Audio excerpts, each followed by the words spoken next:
I am joined by Ryan Alpert, Senior Vice President, Sales and Revenue Strategy with GF Hotels and Resorts, coming to us from Houston, Texas.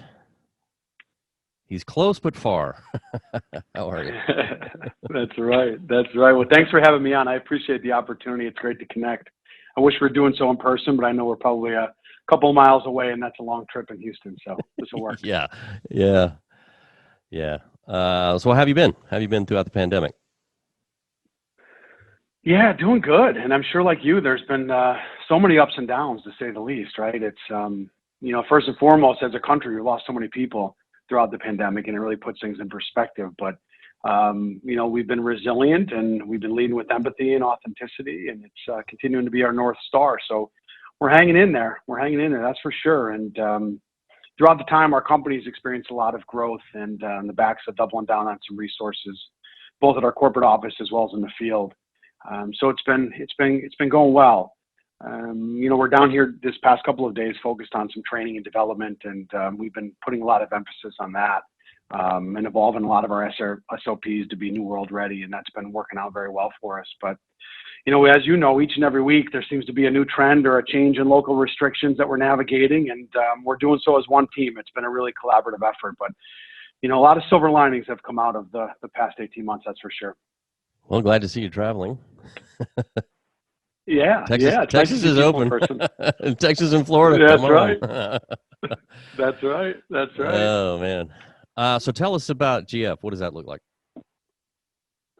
Yeah, so we're a full-service ownership, management, and advisory firm. We're based in Philadelphia, Pennsylvania. We've got regional offices throughout the country. Right now, focused on some of the big brands: Marriott, Hilton, IHG Hotels and Resorts, Hyatt. We're nationwide, and we're currently in 34 states, but have served in 46. So right now, we're just over 140 hotels, over 22,000 keys.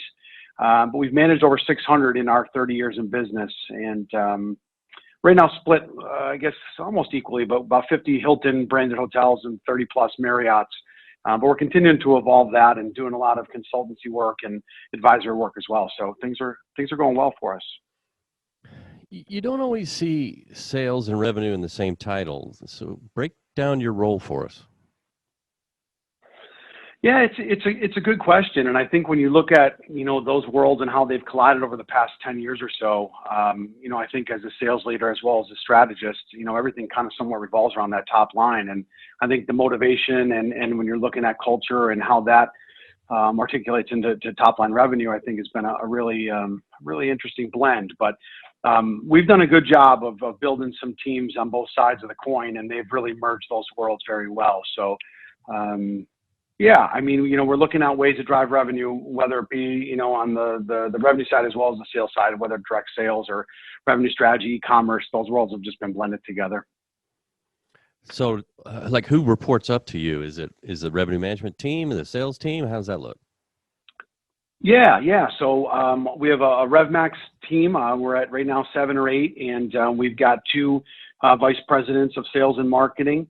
And throughout this pandemic, we've grown so quickly that we've added in some alternate layers. So we've added in another layer of area directors of sales. And so those team members are reporting up to me, but, we're here to provide value for them as well. So as far as the leadership chain of command, I'm reporting right up to our COO, but those team members are dialing into me.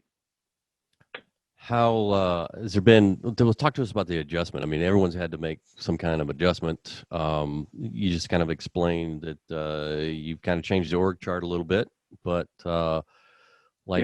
have you adjusted to this new era? What's your focus? It's a good question, and as far as the job title and what that means, it has changed quite a bit, right? Yes and no. There's certain aspects of that job that you need to hold near and dear to your heart, but the expectations and deep-rooted strategies that we've all taken for granted throughout the years, such as strong base of transient business. We've had a lot of citywides and special events that would fill need dates, and the international travelers and corporate group, and as we just talked about, simply visiting with clients and prospects and team members in person has changed quite a bit. But those norms changed in a blink of an eye, and we've adapted very well, I believe, to the virtual selling world while strategizing around some of the segments of demand that just weren't there any longer. But we're adapting. We're getting through it. And, out of the gate, within literally the first few days of shutdown, we created a comprehensive recovery playbook that we continue to evolve and utilize as a company. And those resources have been a really good roadmap for us. But, certain aspects, obviously, of the day-to-day have changed, and providing max value to our teams and owners will never waver. But as mentioned, those additional layers in the company to support the growth have been a big help. And in addition to the area directors of sales role, we've added area general managers, area HR leaders. And honestly, the culture in our company has never been stronger right now. The talent we've assembled in all disciplines is exceptional. So the collaboration, as mentioned, and the supporting of one another organically has been a beautiful thing to see. I'm really proud of the effort, honestly, that we put in, both on property as well as above. Yeah, you guys sound very busy, which is good. Yeah. It's a very, very good thing. What about marketing and maybe e-commerce? I mean, how are you working hand in hand, sales, revenue, and marketing? Yeah, it's a good question. And I think a lot of the process hasn't really changed that much. I mean, there's been obviously more leisure messaging and drive marketing, geo-targeting, but we've remained consistent in the personal connections that we're driving through social. We're highlighting our amazing teams and hotels. That's never going to change, but focus continuing on optimization of channel performance and staying up with our SEO and reputation management, et cetera. It's critical. And more so now, when you look at this virtual selling world and how that has evolved, and being able to use those techniques to be able to help close and provide some more insight into our clients has been a real big focus for us. But I think, as mentioned, those sales, revenue, e-commerce, marketing worlds have continued to blend together. But again, we're still continuing to stay, tried and true to a lot of those processes that we've had in place before the pandemic. You get a lot of hotels in a lot of different areas, like you were talking about. I mean, what's the forecast look like? How are you forecasting those hotels? I would imagine they're very different. City, rural. Yeah, you nailed it. And I think each submarket is totally different as well, even sometimes inside of a city. As you know, here in Houston, there's so many different neighborhoods and pockets of demand. We're using a lot of resources. I think one of the great things, and the silver linings out of this whole thing, is I think as an industry, we've come together, regardless of management company or ownership group. I think we really have learned from one another. We've been sharing a lot of resources and information.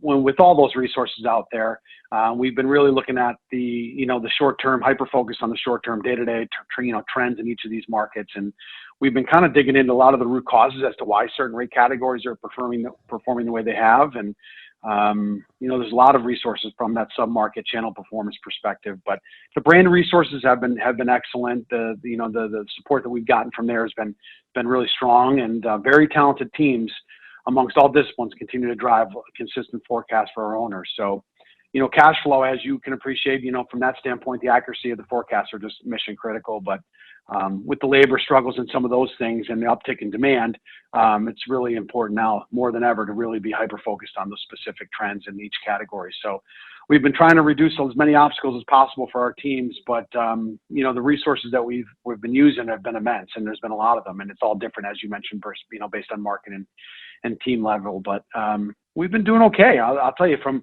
an accuracy standpoint, we've been following the trends, and we've been seeing a lot of that leisure demand drive a lot of this process. But I think that we're getting closer to some of those segments coming back, so it's been exciting.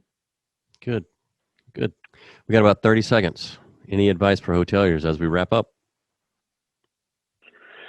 Oh boy, when you look at this, we just talked a little bit more about demand, but I can tell you right now that demand is back, and it's, how we're looking at the ADR and the projections over the next couple of months, and we're very bullish on a strong close of 2021, but I think we have to stay true to that value add rather than discounting here over the next short term so we can get out of recovery.